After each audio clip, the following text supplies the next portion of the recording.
Hi, welcome to iMobility TV. I'm Tavleen, and today I'm going to talk about three things that will redefine the mobility industry, that is Movement 2.0. Now, in and around the globe, we are definitely seeing people have started talking about it, and we've also seen that there are a lot of manufacturers and innovators have already begun working on the Mobility 2020. Right, so what are these drivers of change? I've put together a few. Now, US spends about $400 billion on importing oil. Japan spends about $200 billion, and a developing country like India has already hit a mark of $160 billion. So we're spending a lot of money, which could have been better spent on health, education, on just importing oil. The automobile industry of the world is almost 100% fossil fuel dependent. Though we have electric vehicles, but their share in the entire industry is just it's so minimal that you cannot even count it. The number of cars are likely to go up to anywhere between 2 and 4 billion by 2050. Now, these are some massive predictions coming up. The automobile industry is one of the largest contributor to GDP, and is pushing to bring more and more cars in. So we cannot even say that ultimately cars are causing a lot of problems, and we have to import oil to run them, and then there's the CO2 emissions. The environment is completely at stake. So it's nice to listen to Al Gore, but then the point is that today automobile industry is one of the largest contributor to GDP of any country. So looking at more of these problems, the car works out for muscles. Now, by which I mean that today an automobile weighs on an average 1500 to 2000 kgs, and a man weighs 60 to 75 kgs. So this is pretty much a ratio of 20s to 1. So our cars today are actually weighing about 20 times more than the man sitting in them weighs, and they would spend about 60-70% of the fuel just to carry their own weight. Now that is massive. The car is on steroids, by which I mean that you seated on a chair would require about 10 square feet of space, whereas a car would require 15 times that. So its footprint is fairly large, and also we see problems of single occupancy, and all this just to get stuck in traffic jams. So even though our speedometer indicates a top speed of 150, the average speed in urban city centers, in dense urban city centers, wouldn't be actually more than 15 when you go out on roads. And all of this is for what? Privately owned commuter vehicles spend about 2 hours a day. Now, interestingly, there's if you're spending about 1 hour getting to work one way, and that's about 2 hours in a day. So if you do all those calculations for a career span of 30 years, you're going to be spending almost 6 years just getting to work and coming back. So there's a fundamental question which gets risen here about, are we really driving to work, or are we working to drive? So a car spends about 92% of its time just sitting in the parking lots, during which it is taking up valuable real estate. So there's this whole redundancy, there's a lot of disparity which we see in the way the automobile industry and the automobile world really works today, which is why there's a need for reinvention, which is why the thought leaders of the world and the biggest manufacturers are talking about it. So the three big things, let me start with the first one. I believe the fuel gauge will become a passe. Now, by which I mean electrification is inevitable. Now, we've always seen electric vehicles have been they've been confined to the golf cart image, but Elon Musk has sort of come along and said that no, an electric vehicle can go from about 0 to 60 in under 6 seconds. The performance can be the centerpiece for an electric vehicle as well. So he's been a messiah of EVs, especially when it comes to targeting the top floor of the Maslow's hierarchy, the self-actualization level.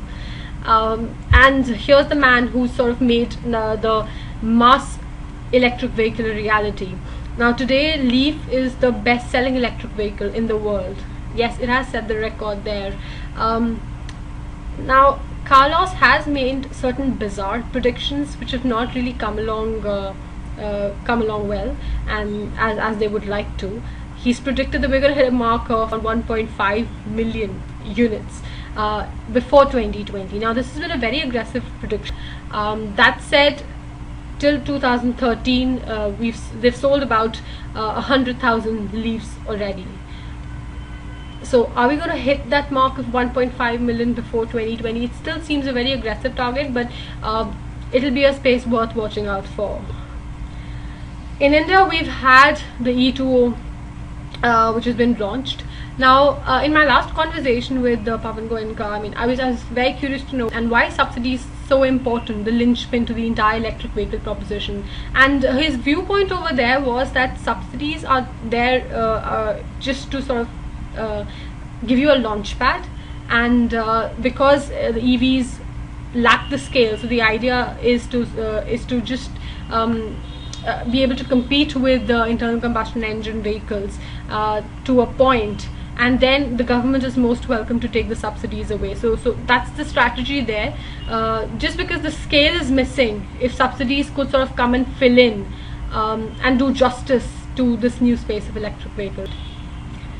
So the second thing, after fuel gauge becoming a passe, I think gods will move out of cars. Now, by which I mean we respect our cars, we love it, we treat it with care and everything.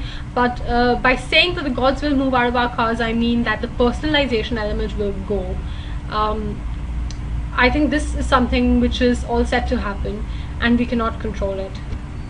Just a quote here by an executive at Daimler. He says, "We grew up having everything. Maybe our parents had 2 cars, and now with the current generation there's a trend towards shared economics." And that's also the view that I'm sure Robin Chase, the founder of Zipcar, would share.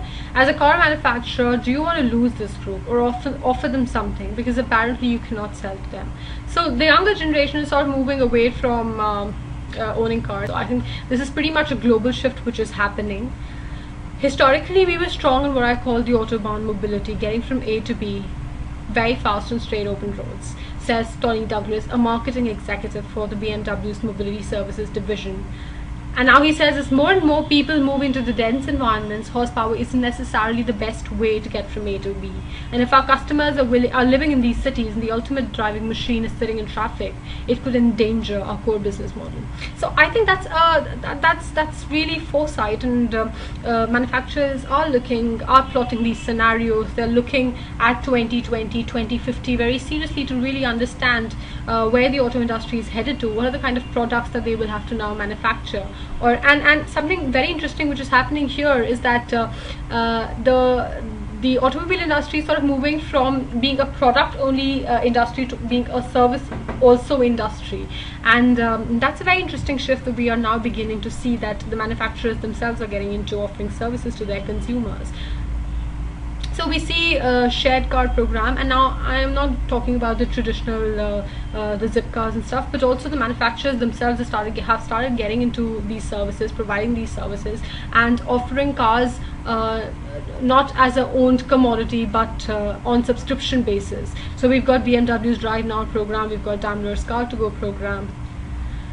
Now, since the gods will move out of cars, I think the gods won't need bigger cars. So as more of this starts happening, which is shared cars and everything, and we can just pick car wherever whenever we want, I think we're going to see a lot of mix and match. So now let's say you've got one particular car to get you from A to B. If you've got an access to a fleet, you would like to have one car for some kind of work, another car for another kind of work.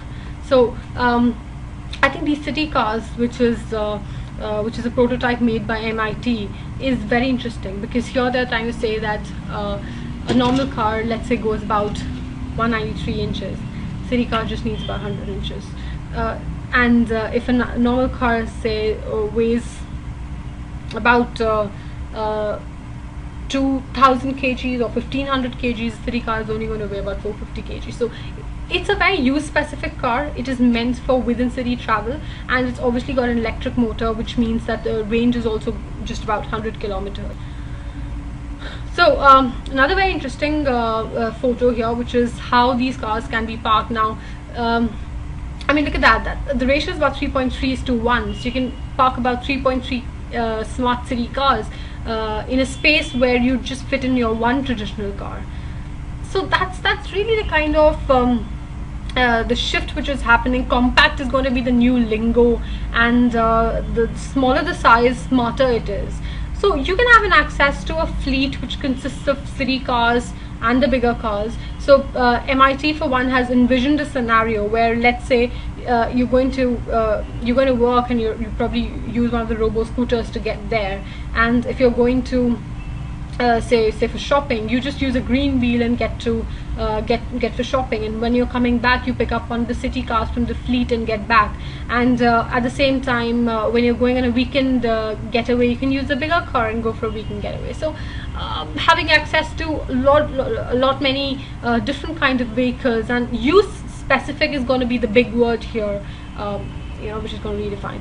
So now my third point is that driving while texting would become the new distraction. Now this is, if you read that properly, texting while driving has always been the biggest distraction, but I think now you're trying to actually, texting is the big thing, using your Facebook, social media is the big thing, but driving in between is sort of the distraction. So the manufacturers, they've gone from talking about safety regulations and talking about messaging being the distraction and the leading cause of deaths, to saying that, well, you cannot prevent people from doing that. Can we make cars which accommodate that behavior? Because you cannot change behavior, and that's a given, which is why you have technologies like the Ford Sync coming up. So here's a complete overhaul of the automobile industry. This is a researcher point of view by Deloitte. Now Deloitte says that we're going to have Internet of Cars. Now Internet of Cars is going to do to the mobility industry what Internet has done to the industry of computers. We see that you can call your autonomous driving car to pick you up. You enter your destination, are dynamically routed to work based on traffic flows through the system. Your car travels down an automated highway with platooned vehicles. Now platoon vehicles basically means cars driving one after the other, wherein they are sort of able to distance themselves from the car in front and from the car behind, because they're constantly in communications. The cars are connected to each other and they're talking to each other, so which is what is the Internet of Things. And the person sitting inside, because he's so fond of texting and he's so fond of being always connected, that he's allowed to do all of that because he is on a autonomous car which is self-driving. So you're connected to everything you need while you travel in a personalized car. You're dropped off at the doorstep and the car goes and parks itself, which is why this picture here, it just goes and parks itself very compactly, and maybe in spaces where the parking cost is not very high, so dynamically priced. So that's an academician's point of view by MIT, again hinting towards the kind of Internet of Cars which is going to come into picture. And here you have an access to a fleet of vehicles available, and you can get an access to the fleet from anywhere, from any of your devices, and you can connect with it. And that's a manufacturer's vision. So you look at GM, they've designed the ENV, which is the electrically networked electric vehicles. And so again, it says the concept also leverages wireless communication to enable social network that can be used by drivers and occupants to communicate with friends or business associates while on the go. So just in line with all of this, the manufacturers too are busy designing the next compact cars which are wirelessly connected to each other, which are always communicating with each other, so that to ensure that the person traveling inside is actually productive at all times. So just to end this on a quote by Lawrence Burns, who has been the ex-GM, and he's written a book called Reinventing the Automobile, and he says, in our pursuit of personal mobility, we've damaged our environment, consumed our natural resources, wasted our time in traffic, harmed each other in collisions, and created disparities between the haves and the have-nots. The extrapolation of these side effects raises increasingly pressing questions about the sustainability of today's automobile transportation system. Right, so this is the industry which is all set for disruption, and these were my top 3 picks, which I think would be critical in redefining the entire industry. And also I'd just like to end by saying that like Lawrence Burns also says that when an industry undergoes disruption, the incumbents rarely do well. So what is going to make this industry even more interesting is to see how the traditional manufacturers cope up with the changes which this industry is going to see, and how they also set themselves on the path of disruption, or either they prepare themselves for just being out of it.